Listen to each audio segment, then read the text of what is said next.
Across the country, the flicker of blue lights being seen all too often.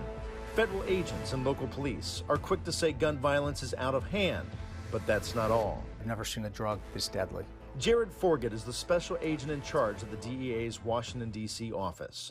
He shared with me how agents are changing tactics to fight fentanyl, a synthetic opioid with a new directive called Operation Overdrive. The reason why DEA launched it is the high number of overdoses we're seeing in the country. According to the Centers for Disease Control and Prevention, from May of 2020 to April of last year, the nation saw 105,000 deaths linked to overdoses.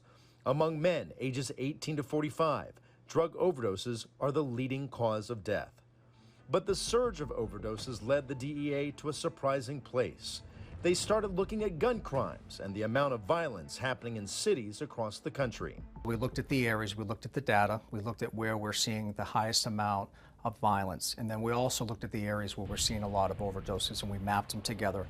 That led DEA agents and local police to work together more, move in on the threats, and try and take down criminal networks in these areas. The hope is it leads to a drop in both violent crime and drug overdoses at the same time. The program's launched in 34 cities across 23 states, including Dayton. But the DEA says they've noticed something even more frightening. The amount of deadly fentanyl they're seeing is now showing up in clusters in cities. This is the #1 priority. Michael Roseman, a seasoned DEA agent, says even he's shocked at some of the things he's seen recently.